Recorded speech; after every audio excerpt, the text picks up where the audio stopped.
안녕하세요. 김태균 클리닉 원장 김태균입니다. 좋지 않은 식생활 습관들이 계속 증가하면서 주변에 고지혈증 진단받은 분들 많으실 텐데요.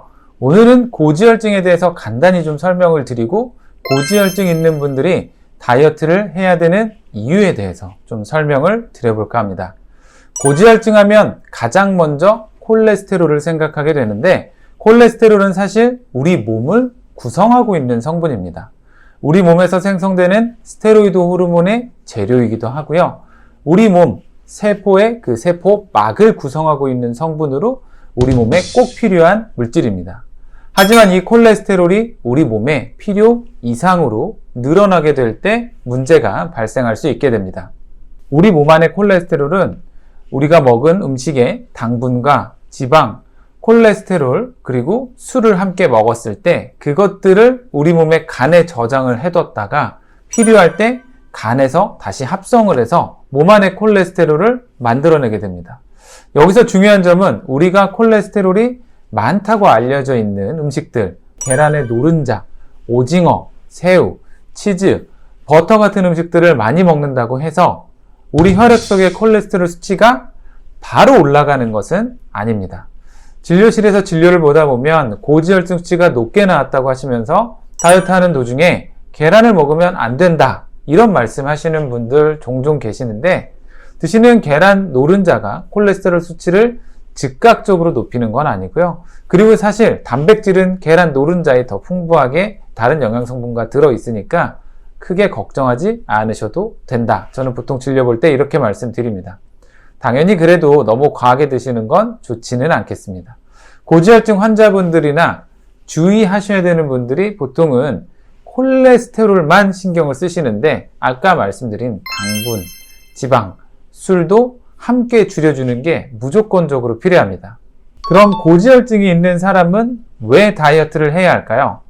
비만이 되게 되면 지방이 늘어나게 되고, 이 지방이 늘어나게 되면 혈액 속에 지방산의 농도가 높아진다고 알려져 있습니다.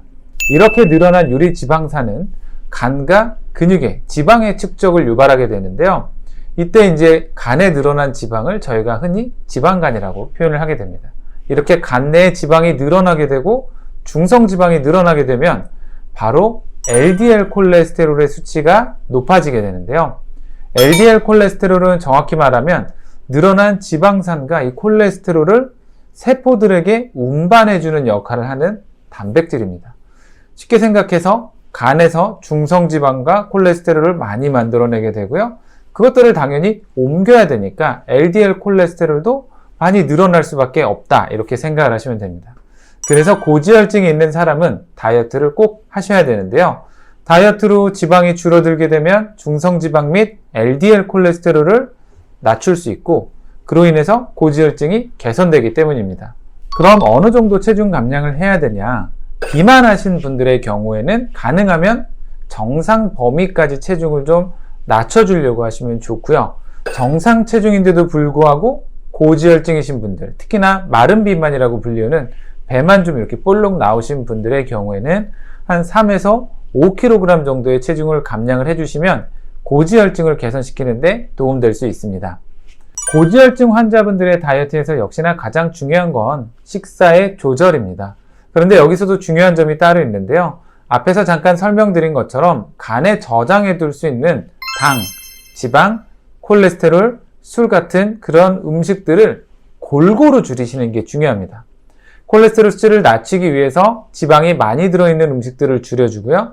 또 중성지방 수치를 낮추기 위해서는 좀 당이 많이 함유된 음식들을 줄여주는 것이 중요합니다. 먼저 지방의 섭취를 줄이는 거에 대해서 설명을 드리면 고기를 좀 적게 드시는 게 중요합니다. 고기에는 포화지방이 많이 들어있고 거기에다가 버터나 마요네즈 같은 또 포화지방이 많은 음식들도 함께 줄여주면 도움될 수 있습니다.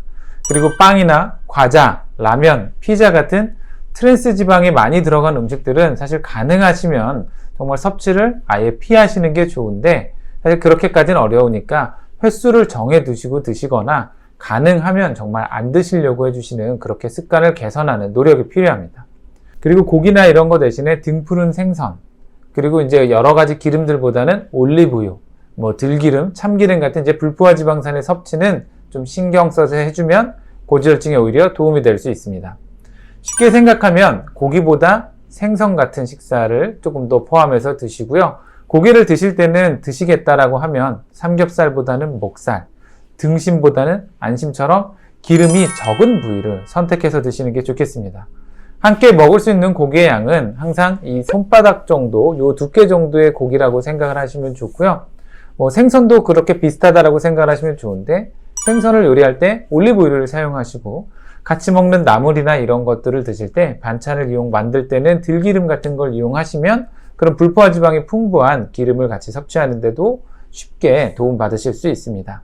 당분은 잘 아시겠지만 쌀밥이라던가 빵, 떡, 밀가루, 설탕 같은 이 단순당으로 이루어진 음식들, 그리고 액상가당이 많이 포함된 음료를 줄여주는 게 중요한데요.